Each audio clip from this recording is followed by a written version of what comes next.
Hey friends, welcome back to my channel. Today we're doing another pregnancy update. I only will have one more after this, which is insane. So today we're getting caught up. We're doing weeks 33 through 36 of my pregnancy. Let's go ahead and kick it off with week 33. So in week 33, baby was the size of a butternut squash. So about 17 inches, 4¼ pounds. Weight for myself. So the previous week I had gained about 23 pounds and that had not changed. I went up to, I think, 23.5 pounds gained during week 33. So gaining about ½ pound a week, which is totally normal. Things that I noticed this week symptom-wise, she was really working on like pushing out. It was like she was trying to get more space. This is something that she still does, but this was the first time I noticed, and specifically it was like her feet on my right hand side. I could just feel her pushing out with her feet as hard as she could, and so just, you know, trying to create more space, trying to stretch out whatever she's doing in there. But I definitely noticed that start this week. So from the previous week, I shared that I had like a swollen milk duct that was under my left arm. Well, during week 33, my right underarm got really sensitive. It never developed that like golf ball pit thing. It was just a little tender and sensitive, but because we had solved this one with like the warm and cold compress and massaging, I just started that immediately. Luckily it went away and did not develop into anything else. I also noticed a lot of baby hiccups this week, which is funny because she literally has the hiccups right now. I can feel them. But yeah, definitely noticing a lot more hiccups that week. So in life, this was kind of, 33 to 36 weeks has been nuts. If you follow me on Instagram, I shared a lot more about it there. But 33 to 36 weeks, so many things happened in life. So I feel like I have more life updates than like pregnancy symptom updates because I've been just like going and so busy. I don't even have time to write things down. So you'll probably notice that in this video. So week 33 was our baby moon, which we were so excited for, but actually the day before we left for our baby moon, that morning we got the call that Jordan's dad had passed away. And so it was, you know, completely unexpected, and so not news that we were really prepared to receive. So we had already booked our baby moon, and his dad lived down in Phoenix. We're here in like the Salt Lake City area, and our baby moon was in St. George, which is like halfway between the two. And so we were like, okay, well, let's just go ahead and go. We went on our baby moon. Definitely, of course, a different vibe than kind of what we were expecting. Kind of had this planned as like second honeymoon, like really romantic, all these activities we were gonna go and do. And it really ended up just being a little bit more like calm and laid back. Jordan was fielding lots of calls from different people, of course, and kind of coordinating things down there with the people in Phoenix. So yeah, definitely different than what we had planned, but we still went. I'll insert the video somewhere here. The Inn at Entrada is where we stayed, which is where they filmed High School Musical 2. It was absolutely gorgeous. The staff was wonderful. We came into our little casita and they had like a little setup. They had sparkling cider and like a bunch of balloons attached to it with a little note that said congratulations, because they knew we were coming for our baby moon. Again, I wanted to make it like a super romantic vacation, and so we went and got massages, and they did actually have a prenatal massage person there, so I was so excited because they have the little like foam thing that you put your belly into, so you can actually lay on your stomach and like get a full normal massage. But I don't know if it was just how I was laying in it. I tried to reposition so many times. I felt so bad, but laying on my stomach made me so nauseous. And so finally, after like 5 or 10 minutes and making her stop and like trying to readjust my belly in the hole and all of that, I finally had to say like, okay, I'm so sorry. Like I have to flip over. I can't be on my stomach. Like it's making me sick. And I don't know if that's like a normal thing. My masseuse was very sweet. She didn't say that anyone else has ever done that before.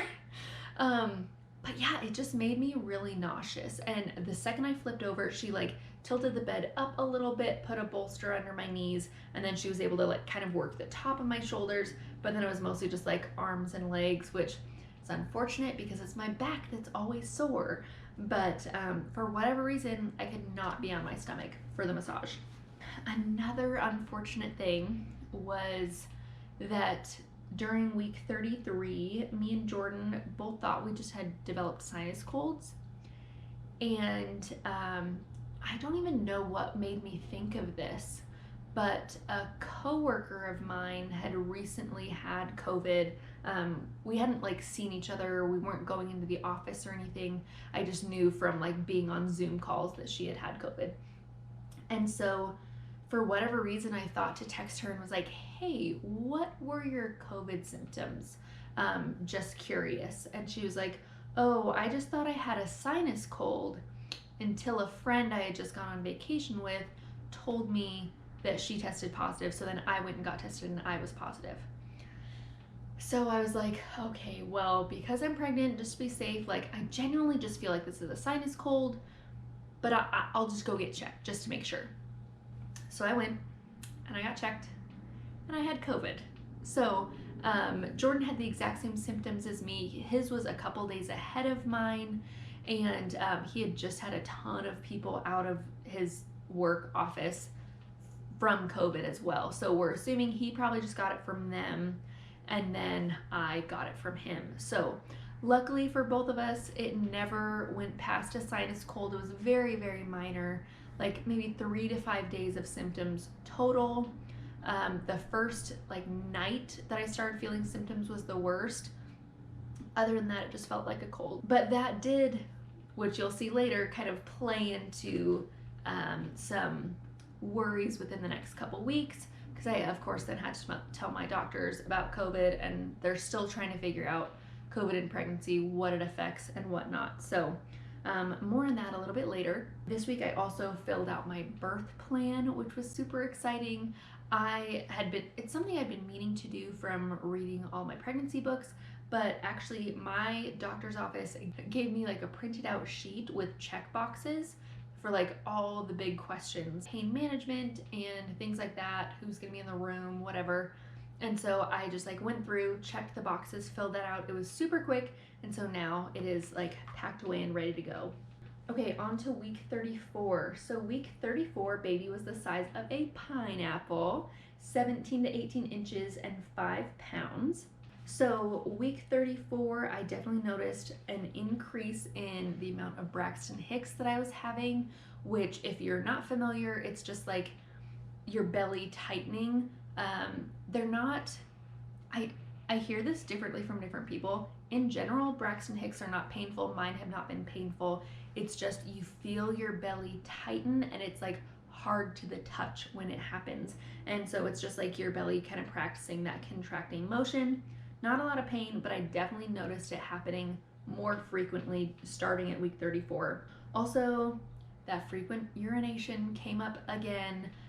It was like I had to go to the bathroom all the time. When I did, there wasn't a ton, but I think that's just because she's getting heavier, she's weighing down on the bladder, so it really just has to happen more frequently. My stretch marks. So I had talked about stretch marks before, and so I have some like down center front, and they actually started getting like sensitive to the touch.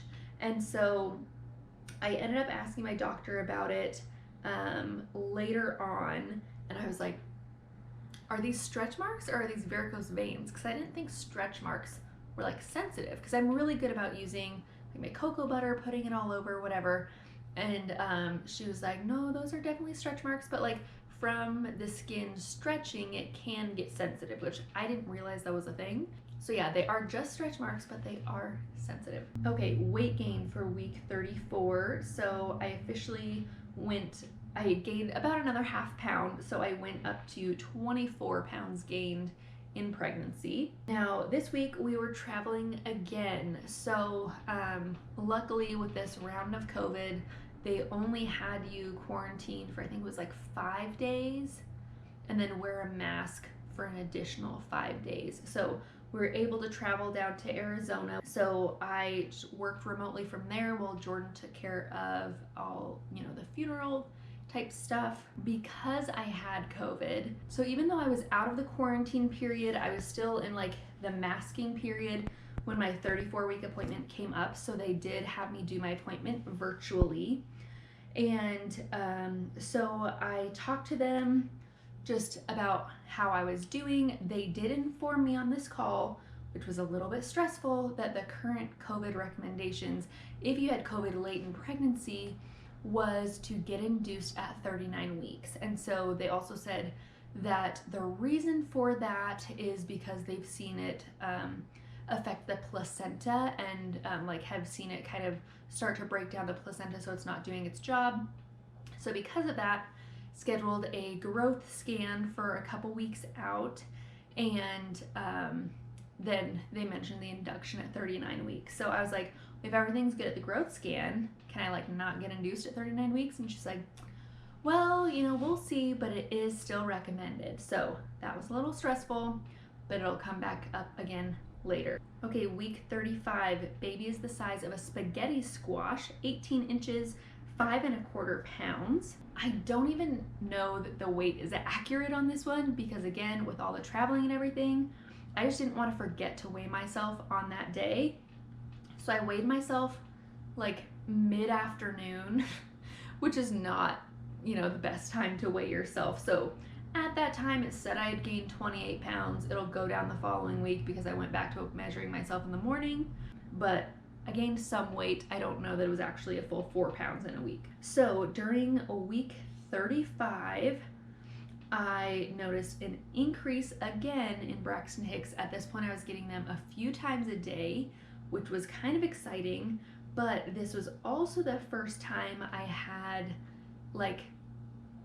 consistent Braxton Hicks. One night I was laying in bed and it almost felt like, I would describe it more of indigestion. And so it would just kind of come over me. And I'd be like, oh gosh, oh, I don't feel good. Am I gonna throw up? What is happening? And then I would just take a few deep breaths and then I could feel it fading away. And I was like, oh my gosh, is this what labor feels like? And so I'm pretty sure that was just some practice contractions. They came in a wave. I didn't measure them or anything because I knew it was not that. I had this for probably 10, 15 minutes or so. But that was the first time that I really had semi-regular contractions for any period of time. Definitely noticed difficulty in sleeping increased during this week. It is so hit or miss. I'll either sleep great or I'll sleep terrible. There's no in between. She definitely has her preferences sometimes on what side I sleep on, or not sleeping on my side, only sleeping on my back. And so sometimes her and my body are not in sync. And so how I want to sleep, she will not let me sleep. So that has made things a little more difficult.